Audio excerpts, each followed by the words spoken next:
Hello everybody, it is January 28th. We finally made it south. We were actually not supposed to be heading south this year. We had a illness in the family and we didn't think we were going to be able to make it, but well, we kind of worked it out and we made it. As you can see, I'm standing behind this beautiful orange tree and we are at Lark Spa RV Park, which is in Southern California. We're right by, roughly about an hour and 10 minutes from Palm Springs and Palm Desert. And this is a great layover spot if you're heading like to the Baja or even further south, like into Tijuana or San Diego area, and that's where we are going to be heading next. But the purpose of this video today is to kind of give you an idea how we live off-grid in our Jayco Baja trailer. So I'm going to show you all of our batteries and solar and how we've been traveling pretty much off the sun's power. We have been traveling for almost 3 weeks now, and I've used my generator for about 2 hours, and that was in Oregon, where these big storms were coming in and we weren't getting a lot of sunlight because of, well, torrential downpours. I'm going to take you down to our trailer. I've got some battery charging off our solar, and I'm going to show you all our inverters and stuff like that and how we get by using the sun's power about 98% of our time that we travel. All right, so now we are in the trailer. And here's our Jackery 1000. I am plugged into my 12 volt outlet here in the kitchen. And I'm plugged in and it is putting about 66 watts as I'm charging. I'm at 86%. This Jackery we use for multiple things. Our TV is 12 volt, so we actually plug our TV into this. And then if we use our DVD player or anything, we plug it into our 110 here. We use this to charge our phones.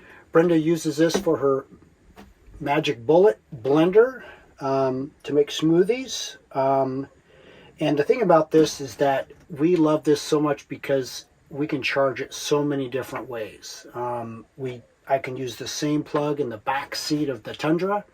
I plug it in, put this on the floorboard, and as we're driving, it's charging. And most of the time, if I'm at about 75% or maybe even a little less, if we drive for a couple hours, it's 100%.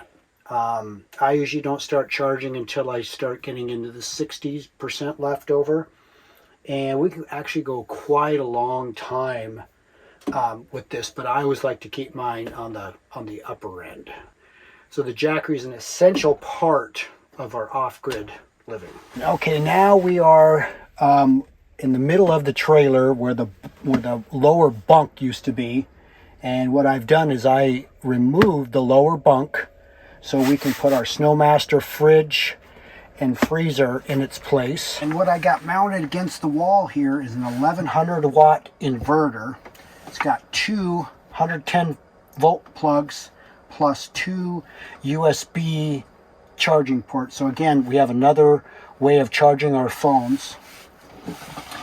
Then if I'm hooked up to shore power or the generator, I can plug my Snowmaster in, and I'm going to show you here in a second where my lithium battery is, and my lithium battery charger I can plug in also. So I always take advantage of when we are plugged in or on a generator and using my 110 to either run the Snowmaster or to charge our lithium battery. All right, so you can see here's my Battleborn lithium battery, and that blue box right there is my lithium battery charger, and I have it hooked up.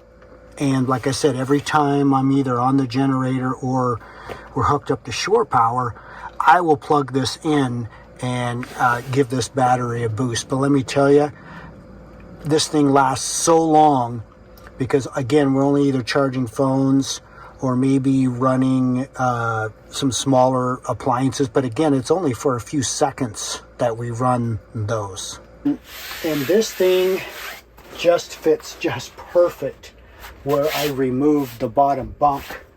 And let me tell you, this, guys, is absolute game changer. This side is our refrigerator,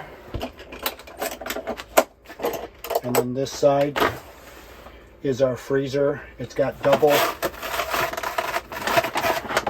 baskets in there, so you can actually put quite a bit of stuff in this in here.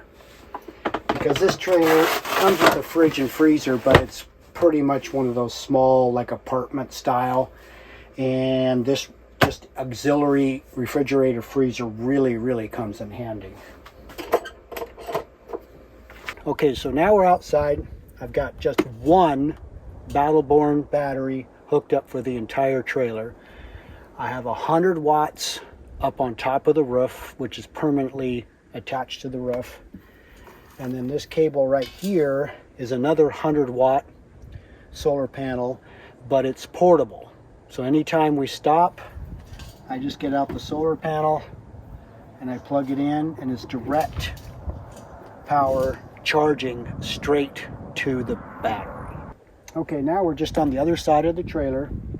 This is the solar panel that helps charge the trailer.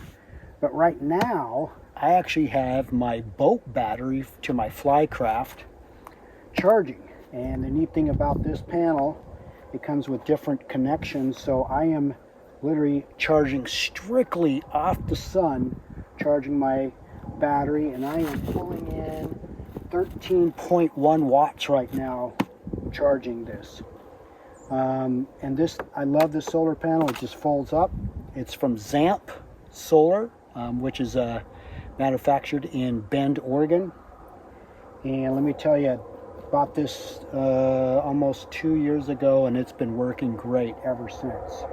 So this is a nice feature that you can have external batteries and be charging without using a generator. Okay, and of course we have our Honda generator, but we've only used this a little over 2 hours in the last 3 weeks, like I was saying earlier when we were in Oregon. But I've been doing a lot of research on lithium batteries and solar, and they basically say you want at least about 200 watts per battery. They said that if you can get 6 to 7 hours of good constant sunlight on a lithium battery that is completely dead during that time frame, 6 to 7 hours, you can actually bring that up to 100% with 200 watts. So my plan is that I would love to put like maybe another 200 watt on top, plus the 100 I have on top, which would give me 3, plus the 100 portable. So that'd be giving me 400 watts. And we're trying to eliminate this on our long travels, like to the Baja and stuff. It does take up space. It's 70 pounds, and you know, sometimes it gets it's one of those things when you try to get something out, you got to move this to get to other stuff. So definitely going to do some more research on that, but that is the plan in the near future, just to have more solar. Even on those cloudy days, the more panels you have, the more watts you're going to get to keep your batteries. All right, thank you so much for watching.